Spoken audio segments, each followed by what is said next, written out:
Hind focus news में आपका स्वागत है। नजर डालते हैं आज की खबरों पर। यूपी में थमा आखिरी चरण का चुनाव प्रचार। अमित शाह बोले, हमने 92% से ज्यादा वादे किए पूरे। उत्तर प्रदेश में बस एक आखिरी चरण का मतदान बाकी है, जो कि 7 मार्च को खत्म हो जाएंगे। शनिवार शाम 6 बजे 7वें चरण का चुनाव प्रचार भी थम गया। ऐसे में सभी नेताओं को अब नतीजों का इंतजार है। इस बीच भाजपा के राष्ट्रीय अध्यक्ष जेपी नड्डा और गृह मंत्री नई दिल्ली में प्रेस कॉन्फ्रेंस कर रहे हैं। केंद्रीय गृह मंत्री अमित शाह ने कहा, चुनाव सिर्फ सरकार बनाने की कवायद नहीं है। हमारे लिए यह हमारी विचारधारा और सरकार द्वारा किए गए कार्यों को लोगों तक ले जाने और उनके मुद्दों के बारे में जानने का अवसर है। हम 4 राज्यों में बना रहे हैं सरकार। केंद्रीय गृह मंत्री और भाजपा नेता अमित शाह दिल्ली में प्रेस कॉन्फ्रेंस के दौरान कहा कि हम उत्तर प्रदेश, उत्तराखंड, गोवा और मणिपुर में फिर से सरकार बनाएंगे और पंजाब में अच्छा प्रदर्शन करेंगे। तिहाड़ जेल में कैदियों को कुश्ती का गुर सिखाएंगे पहलवान सुशील कुमार। तिहाड़ जेल में बंद 2 बार के ओलंपिक विजेता पहलवान सुशील कुमार अपने साथी कैदियों को कुश्ती का गुर सिखाएंगे। साथ ही वे कैदियों को फिट रहने के उपाय भी बताएंगे, जिससे कैदी फिट और तंदुरुस्त रहेंगे। तिहाड़ जेल के अधिकारी ने यह जानकारी दी है। दिल्ली जेल महानिदेशक संदीप गोयल ने बताया कि हमने पहले भी इसकी अनुमति दी थी, लेकिन कोरोना के बढ़ते मामलों के बीच ऐसा नहीं हो पाया। लेकिन कोरोना प्रतिबंध हटने और स्थिति सामान्य होने से हमने इसको फिर से शुरू करने का निर्देश दिया है। उन्होंने कहा कि सुशील कुमार इच्छुक कैदियों को कुश्ती का गुर सिखाएंगे। उन्होंने कहा कि सुशील कुमार मशहूर पहलवान रहे हैं, ऐसे में नया खेल सीखने वाले कैदियों को फायदा होगा। खेल के माध्यम से कैदी व्यस्त और फिट रहेंगे। यह हमारा आखिरी वीडियो, कुछ हुआ तो भारत सरकार जिम्मेदार।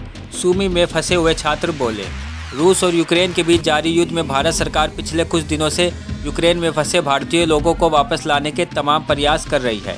इस कड़ी में हजारों की संख्या में छात्र वापस लौट आए हैं, लेकिन अभी भी कई जगहों पर भारतीय फंसे हुए हैं। उनका आरोप है कि ना सरकार और ना ही दूतावास हमारी ओर ध्यान दे रहा है। सूमी में फंसे भारतीय छात्रों ने एक वीडियो जारी करते हुए कहा कि यह उनका आखिरी वीडियो है। अगर उन्हें कुछ हुआ तो उसके पीछे भारत सरकार और दूतावास जिम्मेदार होगा। यूक्रेन के सूमी में फंसे भारतीय छात्रों के आपात संदेशों के बीच सरकार ने सलाह दी है कि वे घरों में ही रहें। विदेश मंत्रालय ने यह भी कहा है कि दूतावास के अधिकारी लगातार इन छात्रों के संपर्क में हैं।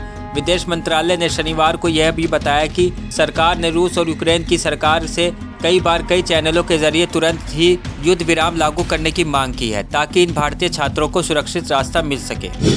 Russia Ukraine war. रूस संघर्ष विराम के बावजूद मारियुपोल पर बरसा रहा बम। यूक्रेन बोला, नागरिकों की निकासी अटकी। यूक्रेन का कहना है कि रूस सेनाओं ने मॉस्को के समयानुसार सुबह 10 बजे फायरिंग रोक देने का वायदा किया था, लेकिन ऐसा नहीं हुआ। मारियुपोल शहर को रूसी सेनाओं ने कई दिनों से घेर रखा है। वहां बिजली, पानी, भोजन की परेशानी पैदा हो गई है। भयंकर सर्दी के बीच जनता कराह रही है।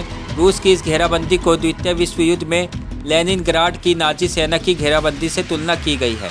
यूक्रेन का कहना है कि रूसी सेनाओं ने मॉस्को के समयानुसार सुबह 10 बजे फायरिंग रोक देने का वायदा किया था, लेकिन ऐसा नहीं हुआ। मारियुपोल शहर को रूसी सेनाओं ने कई दिनों से घेर रखा है। यूक्रेन ने आरोप लगाया है कि भले ही रूस ने मारियुपोल और वोल्नोवाखा शहर में संघर्ष विराम का ऐलान कर दिया हो, लेकिन उसकी गोलाबारी जारी है, जिससे नागरिकों को सुरक्षित निकासी का रास्ता देने का काम नहीं हो पा रहा है। यूक्रेन का कहना है कि हम मारियुपोल शहर में मानवीय त्रासदी का सामना कर रहे हैं। हम चाहते हैं कि घेराबंदी खत्म की जाए, ताकि आम जनता तक मदद पहुँचाई जा सके। मेरठ में ट्रेन में लगी भीषण आग। यात्रियों ने दिखाई हिम्मत, जान बचाने के लिए ट्रेन को लगाया धक्का। सोशल मीडिया पर इस घटना का एक वीडियो काफ़ी वायरल हो रहा है, जिसमें यात्रियों ने ट्रेन के बाकी डिब्बों को आग से बचाने के लिए मिलकर धक्का लगाया। मेरठ के दोराला स्टेशन पर सहारनपुर से दिल्ली जा रही पैसेंजर ट्रेन में अचानक से भीषण आग लग गई। देखते ही देखते आग ने 2 डिब्बों को अपनी चपेट में ले लिया। आग लगने से यात्रियों के बीच अफरा तफरी मच गई। हालांकि जिन डिब्बों में आग लगी उनके यात्री तुरंत बाहर निकल गए। खैर, गनीमत रही कि कोई बड़ा हादसा नहीं हुआ। सोशल मीडिया पर इस घटना का एक वीडियो काफ़ी वायरल हो रहा है, जिसमें यात्रियों ने ट्रेन के बाकी डिब्बों को आग से बचाने के लिए मिलकर धक्का लगाया और बाकी डिब्बों को सुरक्षित बचा लिया। बता दें कि सहारनपुर से दिल्ली जाने वाली इस पैसेंजर ट्रेन के डिब्बों में लगी आग इंजन तक भी पहुंच गई थी। रेलवे कर्मियों ने यात्रियों की मदद से तत्काल डिब्बों को इंजन से अलग किया। मौके पर पहुंचे दमकल कर्मियों ने आग पर काबू पा लिया। इस हादसे में किसी के हताहत होने की सूचना नहीं है।